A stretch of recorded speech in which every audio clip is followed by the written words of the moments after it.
Hi, Fiona Lewis here from Super Savvy Business with this week's business news update coming to you live from Melbourne. Now this is one of my favourite places. I love this culture in Melbourne with all the amazing laneways and cafes and little bars and things. So I'm actually down in Melbourne for the last of the Ultimate Web Blueprints events, which is happening tomorrow on the 29th of November. I'm super excited about meeting some new business owners who really want to get a clear vision on how to develop a strong online presence. So let's get on to this week's business news. One thing I'd like to talk to you about is how to get the best customers into your business. First thing you need to do is really analyse who your best customers are and who your worst customers are. When you're aware of those sorts of things, what you can then do is start to filter in the best customers and filter out the worst customers. So you're only really working with the customers who are ideal for you. It's really important that you have a system in place, because we all know a system saves you time, energy and money. So why not build a system around your attraction of your ideal customer? The important thing is to never compromise and only ever work with your ideal customer.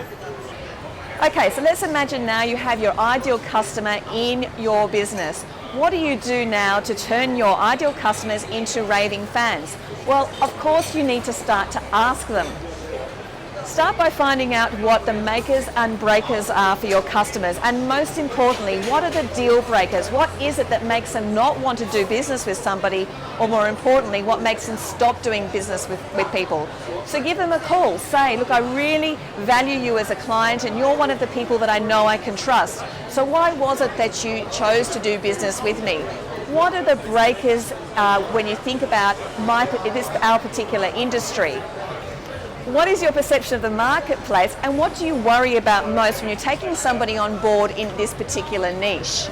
Start with big picture questions first, the big concept questions. And when you get this sort of feedback, then you can build this into your marketing and make sure that you are giving your customers exactly what they want, and most importantly, not doing the things that would make them either not choose you or stop doing business with you. So here we are at the end of 2013, and at this time of year a lot of businesses are going into sort of celebration mode. They're winding down and they're really thinking about closing down the business and winding it down for the end of the year. But for me, this is a time when I really start to gear up and I start to plan for 2013. In fact, I have already put together a calendar for 2013 with all my important dates. Have you ever heard this story about putting in your rocks, pebbles and sand? I'm going to put a little video on this page. You see, if you gear up now, you can hit the ground running in January. So get prepared, start now and lock it in, because then you'll have a very clear vision and focus as to what you want to do come the beginning of January. The final thing I'd like to touch on is one of the key drivers for entrepreneurial success, and that is investing in your education and your learning. A lot of small to medium business owners don't do this, and as a result they get caught up doing the do and spending a lot of time doing things that they really aren't important to them. A lot of small to medium business owners don't invest in their education and leverage off the experience of mentors and coaches or people who have already had success in areas that they want to have success in.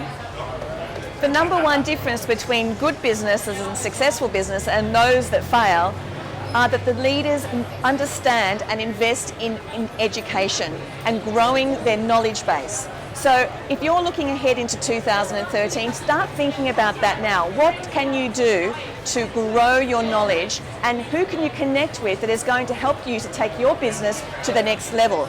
This is what I'm doing with a group of very savvy entrepreneurs through the Savvy Mastermind program, and I'm really excited to be working with the first group of people. We'll be continuing this program into 2013, so if you are a business owner and you're looking to develop a strong online presence and become a market leader in your niche, then perhaps you might want to consider looking up the Savvy Mastermind program, or at least coming to one of the Ultimate Web Blueprint programs, which I'll be touring around Australia in 2013. My name is Fiona Lewis from Super Savvy Business with this week's business news update, and we'll see you again next week.